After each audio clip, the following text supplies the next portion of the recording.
Қырыққа келдім. Қу тіземді құшақтап әлі жүрмін. Сырықтай болған бойыма, алға ұмсынған кеудеме, дөп-дөңгелек бөксеме, қысқасы өзіме өзім риза болып, өмір сүріп 4-ші ондықтың есігін қағып, өмірдің көбі кетіп аз қалғанын білмей де қалыппын ғой. Енді тағы 40 жасайды дейсің бе? Мен өзі қазір қызбын ба, әйелмін бе? Мен қызбын. Тәніме еркек қолы тимеген ұрғашымын. Әлсін еснеп қойып елегізіп жатқан ол 40-тағы 40 қыз Орынкүл оңашада өзіне өз есеп бере бастады. Көк шыбық кезінде біреуді жақсы көрді, бірақ ол бас бұрмай кетті. Өзіне наздана қарап, күлімсіреп сөйлегенде бері бұрылар ма еді. Бірақ бәрін сезіп біліп тұрып, еркек көрсе қара тастай қатытында қалатын. Алматыдағы дарынды балалар мектебінде оқып жүргенде 10-ші сыныпта бір оқушы бала ерінен шөп еткізіп сүйіп алды. Ернінің сол жері шоқ басқандай қыж-қыж қайнап көпке дейін өзіне өзі келе алмай жүрді. Содан кейін сол баланы жеп көріп кетті. Ол қазір атақты математик, атағы жер жарған академик. Қазір оның сурет бейнесін баспасөздерден көріп, тірі бейнесі теледидар мен интернеттен қылаң еткенде ернін шүйіріп, өшпенділікпен қарайды. Жанының бір бөлшегі солқылдап, тәнін арамдап кеткендей көрінеді. Менің қатарларым шетінен үйлі баранды, ол қыздарын аяқтандырып, ат ойлап той жасап жатыр. Аттестат ала салып атқа қонып үшке бітіре сап, үй болғандар немере сүйіп отыр. Мен сол алгебраның соңына түсіп, жай бөлшекпен AX-та айналсоқтап жүріп, не есептің түбіне жете алмадым, не өмірден теңімді таба алмадым. Аурухананың жеке бөлмесінде жатқан Орынкүл күйініп кетті. Мұңын шертіп ақтарлайын десе, айналасында ешкім жоқ. Бір бөлмеде бір өзі. Жалғыз адамдық бөлмеге жат жұртта қалғандай жатқызып қойғанын қарашы. Бас жағында томпиған 4 бұрыш тумбочка, үстінде сорайған сарағаш бөтелкесі, қасында бөтелкені күзеткен жалғыз жылтыр стакан. Жалғыздықтың бәрін бір басыма жазып қойған екенде деп, өмірден өтіп кеткен анасын кінәлады. Шешесі қандай болса қызы да сондай. Шешесін көріп қызын ал дейді. Топырақ жамылғанына 10 жылдан асқан анасы өмірі отбасы туралы сөз қозғап, бір басыңды екеу қыл деп айтпапты. Өзі 10 бала туған батыр ана. 10 баланы асырауда оңай деймісің? Тек сырқат жеңіп, көз жұмардан бір апта бұрын басында күзетіп отырғанда, сенің де арығың тартылуға таяу деді күбірлеп. Ол кезде сыбай салтаң жүрісі өзіне ұнайтын. Тіпті баласының боғына тайып жығылып жүрген құрбы құрдастарын көрсе, жирене қарап, өзін солардан екі ел болса да артық санайтын. Сөйтсем, мен ақпай қалған арық секілді суға сусаған сорлы екенмін ғой деп, жаны ауырып, пышаққа түскенде ғана өзінің осы жүрісіне есеп бергендей болып елегізіп жатыр. Бала шаған болса қоңғырғатпай артымнан ағылып келіп жатар еді. Кезекпе-кезек басында отырар еді. Пышаққа түскенше 10 күн дайындады. Ең жақын деген 2 жеңгесі, олардың бала шағасы келді. Пышаққа түсіп, ота жасағасын үлкен жеңгесі бір рет бой көрсетті. Содан кейін бір партада отырған сыныптасы келді. Онымен де шер тарқатып сырласқысы келіп еді. Кішкенемді балабақшадан, үлкенімді мектептен алуым керек деп, өпеліктей ұшып қонып тез кетті. Ол айналасындағылардың бәрін кінәлай бастады. Әркім өзі үшін өмір сүреді екен ғой. Кешегі ха-ха күлкі, оңашадағы құйқылжыған әңгіме, тыртыңдап билеген көңілді кештердің бәрі қол бостағы қимыл құбылыс екен. Отау тігіп, от жаққасын әркім өзінше, шығарда жаны бөлек, достарың да бөліктен кете барады екен. Сенің ең жақының неке суын бөліп ұрттаған серігің мен тұла бойыңнан жаралған перзентің екен деп, Орынкүл шекесіне сұқ саусағын ұшын қадап, қиял кемесі орнынан жылжи бергенде, анасының мүләйім даусы құлақ түбінен сызылып, естілгендей болды. Ол да сонда өз секілді төсек тартып, ыңырсып жатқан. Сонда анасы айтқан жалғыз ауыз сөздің жауабын іздеп өз жанын өзге тергеуге салды. Арығың да тартылуға таяу. 30-дан асса да соған мән бермепті. Енді ойласа, бұл сөз қыз-құзырың бітіп, перзент әкелер жолың жабылып, енді қайтып етегіңді көтермейтін саха ел болдың деген сияқты. Ол көшедегі суы тартылып, қаңсып тұрған арықты көз алдына келді. Шөп шалам, өсіп күл қоқыстан көрінбей қалған лас арна жүрегін айнытты. Оның қасындағы сылдырлап су ағып, жыбыр-жыбыр майда толқындар лекіген арық қандай көрікті. Одан аққан су қауындықтағы көк пәлекті көмкеріп, жеміс жидекті құлпыртып, әсіресе есік алдындағы қостып, өрік гүл ашып, жұпар шашқанда дүние өзгеше түрге еніп келетін. Осы көріністің бәрін көз алдынан таса қылып Алматыға кетіп, дарынды балалар мектебінде оқып оны тауысқанда неге жеттім? Оның көз алдындағы тағы да тақтаға бормен жазылған AX2 елестеді. X математикадағы белгісі мөлшер болса, Мен өмірдегі шешуі жоқ жұмбақпын. Айық жұмбағы көп өмір болса, шекесіндегі екі сан сияқты екеу болып, біреумен қол ұстасқанымда ғой. Сол екі саны мен үшін тек тақтадағы жұмбақ екісінің шекесінде тұрып қалды деп, өкінішіне толы, ойы он саққа бөлінгенде, есікті серпіле ашып, емдеуші дәрігер Орынбай кіріп келді. Жаңағы жан ауыртқан қиял мен әртүрлі елестер сытылып кетіп, айналасы аппақ әлемге малынып, қарсы алдында орта бойлы, дембелше келген ат жақты қос мұрын жігіт тұрды. Қалай Орынкүл қыз деді де, әй-шайға қарамай, үстін жапқан ақ жайманы сыпырып тастап, қарының ота жасаған жерін алақанымен басты. Осылар оташылар ятсыз, ең болмаса ішіңді аш деп айтпай ма? Әй-шайға қарамай жамылғыны жұлып алды. Жұрттың бәріне сөйтем екен, әлде тек мен ғана басынам екен. Басы бос, ешкімі жоқ сорайған соқа басы деп басынатын шығар. Алақанын тыртық боп бітіп келе жатқан жараның орнында қойғанда жаны жай тапты. Алақаны қандай ыстық, әлде келерде бірдеңе жағып келеді ме екен? Дәрігерлердің өз заңы бар ғой. Орынкүл жалғыз басты болғасын ба, күдігі соңынан ілесіп жүреді. Әлде сенер ешкім болмай, әр нәрсенің әрісін ойлап үйренгендіктен бе, қашанда ақиқаттың қасынан күдік ізде өзіне өз келіп, кәрі қыз атанғалы бергі дағдысы. 3 күннен кейін шығасың. Шығардан бір күн бұрын айтамын.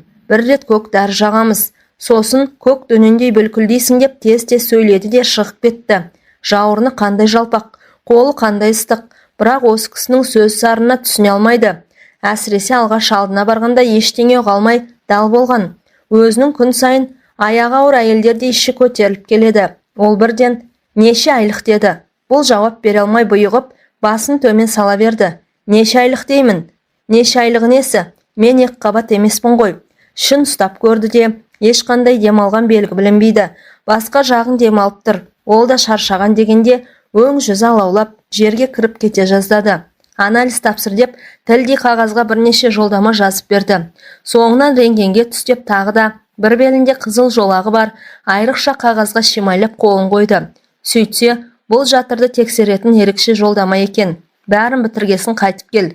Шүпірлеген қағазды ұстап бөлмеден шықты. Қандай ұятсыз дөрекі адам деп жек көріп шыққанмен қазір ғана қасынан кеткенде шамалы тұра тұрғанда ғой деген бір әулекті сезім әуреге сала бастады. Сол кездері бетінен басып, ағаларының үйіне бара алмай қалды. Іші көтерілген көрген жұрт некесіз буаз болды деп біреуі болмағанмен, біреуі сайық-мазақ күлкіге салып, сан құбылтары сөзсіз. Үлкен жеңгесі оңашада аяғың ауыр емес пе деп таң қалып, әрі қайсар қайын сіңілісінің табиғатына жат қылықты жақпай қалам ба деп жалтақтап сұрап еді. Жұрттың бәрі солай ойлайды, білмеймін. Өзімнен өз көтеріліп барады деді төмен қарап. Содан жеңгесі аяқ астынан бәйек боп жан-жаққа телефон шалып, біреу арқылы осы дәрігерді тауып берді. Сол жол тілінен де қолынан да келетін жанашыр жеңгесіне наз айтты. Осы жасқа келгенше жігітің бар ма деп сұрамадың деді, жанарын төңкере қаларап. Ол болса, қыз-ау, сені туған сіңілімдей көрдім, көбіне Алматыда жүрдің, жігіт деген ас түсіңе түсіп жүрген жоқ па? Айтпады дейсің. Апам ғой бізді осылай артық сөз айтпауға үйреткен деп, қайын енесін кінәлап сөйлегенде сөз алдында аузы ауыр көзімен томаға тұйық отыратын анасы көлең етті. Содан аты жөні жазылған қағазды қолына ұстатып алабұртып көргенде адамды осы оташы Орынбай айтуарып еді. Жұрттың бәрі қолы жеңілдеп кәсіби шеберлігіне тәнті екен. Тіпті ауруханада жатып 10 күнде байқағаны, осындағы төмен етектілердің бәрі оны көрсе басын иіп бәйек бола қалады. Ақжелең жамылған кәсіби дәрігердің де, инесін денеңе қадап, дәрі қытқан медбикелердің де бұл дегеніне ерекше бір ынтық сезіммен елпелектеп қалады. Тіпті еден жуушы ең төменгі қызметкерлер де қарап жүрмей, қызыл ернін жыбырлатып іштей қызыққан көңілдерін білдіріп жүреді. Оның адами қасиеттерін, пышақты бағындырған кәсіби шеберлігін бәрі мойындап, бір-біріне жарыс айтқанда ауыздарынан су тамады. Орынкүлге жасаған жақсылығы да бір басына жетіп артылады. Ешқандай дәрі сатып алған жоқ. Әйтпесе кісі жанынан басқаның бәрі, сатулы заманда дәрі-дәрмектің бәрі аурудың мойнында, бала шағасының аузынан жырып, шыбын жан үшін шырылдап шипа іздегендер қаншама. Өзін неге жеке бөлмеге жатқызды? Соны бір сұрағысы келіп еді, аузын аша алмады. Әлгінде көз алдын әртүрлі елес торлап, анасының сөз құлағына естіліп, көңілі алабұртып жатқанда, кіріп келгенде де қызыл тілдің ұшына сауал үйіріле берді. Жалғыздығым аздаяқ, неге жалғыз жатқыздыңыз деп, қайсар көңілмен наз айтқысы келгенде, Көрген түсте сытылып есіктен шыға берді. Қырықтағы қыз осы бір қолы жеңіл болғанмен, аузы ластау, еркектің құрашиын болса да, қасында тұра бергенін қалайтын сияқты. Тіпті қазір көңілі әрі-сәрі болып жатқанда, тағы бір кіріп келсе ғой, қалай сөйлесе де көтерер едім деп, жақындағы адамды алыстағы сағынышындай бір көруді армандап жатыр. Маған ақ жақсылық жасаған жоқ. Соның бәрі жеңгем арқылы болса да. Ота жасағасын бір күннен кейін саған витамин жеу керек деп 3 қызыл алма мен 3 лимон салынған жылтыр дорбаны салбыратып ұстап деп бас жағына қоя салды. Кешеге дейін бас жағындағы жеміске қарағанда жоқ. Жалпы тіл үйірген тәттіні о баста жей алмайды. Жұрт қауым мен қарбыздың үстіне түсіп, тамсанып жатқанда бұл бір тірлік, жеп тойдым деп аузы басын сүрте бастайтын. Өмірде соншама тойымды боп, жаралғанына дәл қазірде біреуді кінәлағысы келіп, қолын созып томпиған тумбочканы ашып, бір алманы саусағына іліктіріп, бас жағындағы ақ сүлгімен сүрте сап, қырт еткізіп, ақ тістерімен қыршып алды. Қандай тәтті! Неге алмай жемей жүргенмін? Алматыда дарынды балалар мектебінде оқып жүргенде алма жинауға апаратын. Сонда жұрттың алма жеуден ауыз тынбайтын, сөмке-сөмке қылып жатын орынға келетін. Бұл бір алма жеп, бір артық алма алған емес. Мынау қандай тәтті, иісі қандай керемет. Дөп-дөңгелек апорт лезде таусылып қап, томпиған тумбочкаға жылтыр қалтаға тағы да қол созып еді, сырты бүдір-бүдір боп лимон ілікті. Лимон қышқыл, оны шаймен ішемін.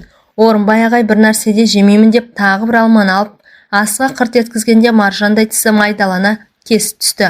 Бұл да тәтті екен. Қазір Орынбай ағай әкелген лимонмен шай ішемін. Ол жаймен кереуеттен көтерілді. Іші төмен түсіп, бұрынғы сыптай қалпына келіпті. Бұл жатыр түтікшелерін қаптаған сарсу, содан ісік пайда болған. Бұны сылып тастаймыз деген Орынбайдың даусы құлағына келді. Сөз бұйдайға салмай сылып тастады. Бұл неден пайда болған кесел деп, ота жасардан бір күн бұрын қасына келіп, көңіл күйін білгенде сұрап қалды.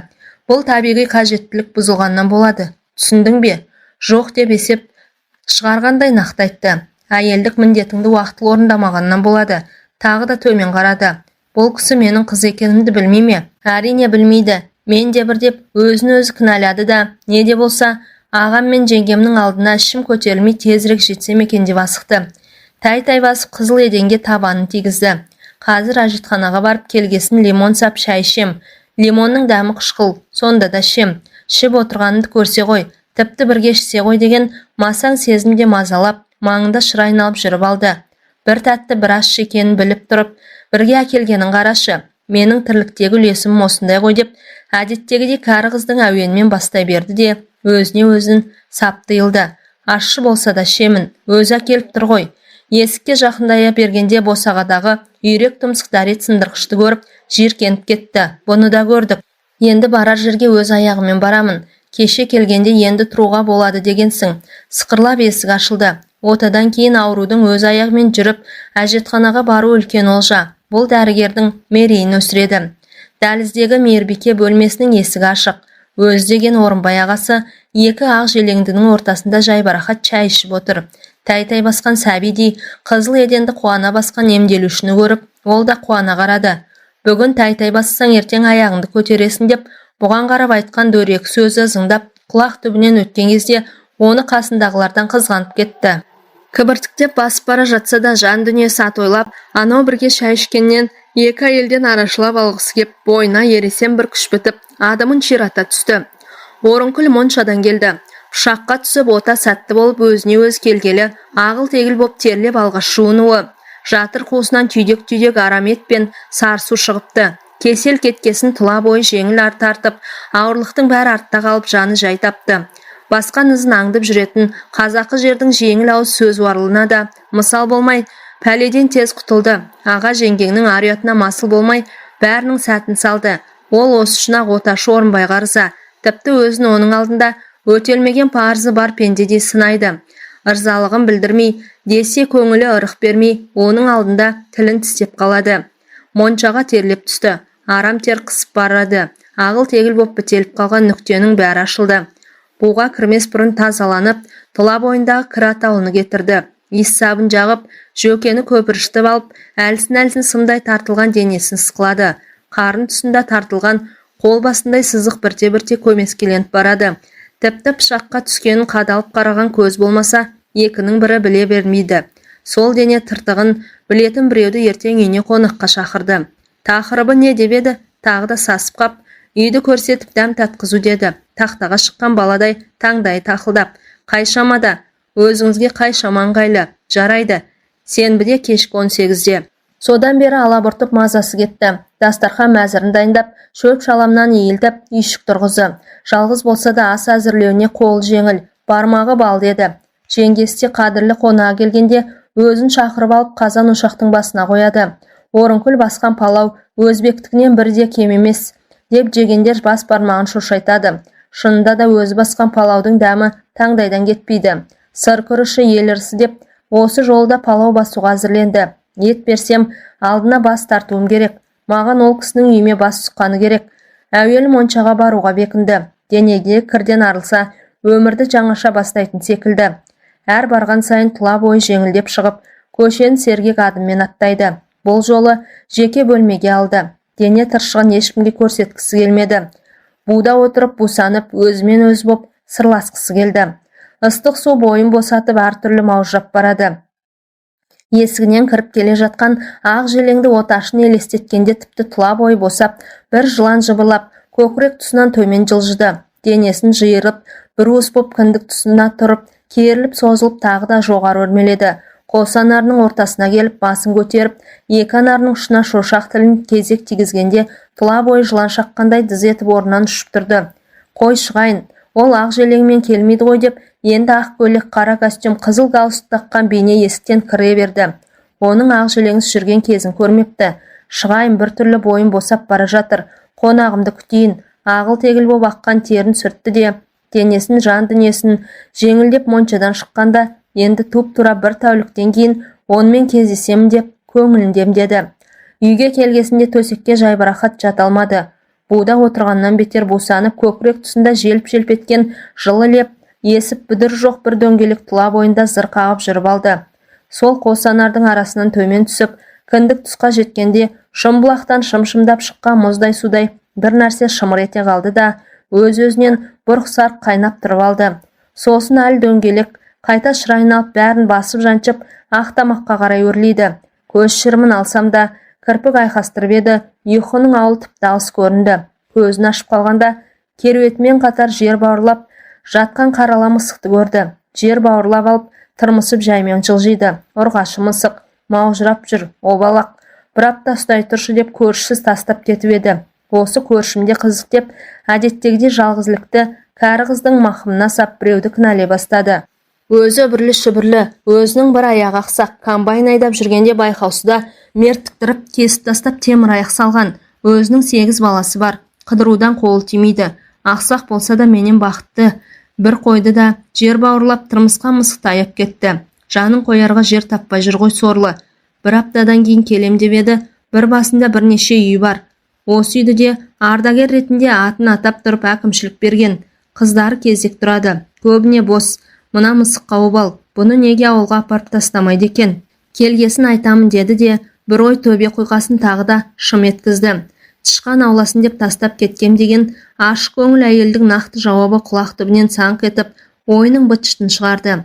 Ақсақ болса да сол менен бақытты. Лездемде келген тағы бір тосын ой көңіл қаяумен 62 тамырды тырналаған тікенді суырып алып кетті. Ертең Оташы Орынбай Айтуаровпен кездесем, ол менің үйіме келеді деп, өзін-өз төмен етектілердің ішіндегі ең ілкімдісі санады. Бойында бір шалттықпен ұшып тұрды да, ас үйге кіріп сәбіз аршуға кірісті. Үп-шүкір қоңырқай сәбізді пышақпен қырып, жұмырлап жалаңаштап отырып, бұл дүниеде дегені болған біреу болса, мен шығармын деп, өзін-өзі көкке алып ұшты. Оның келуіне бір тәуліктен де аз уақыт қалды.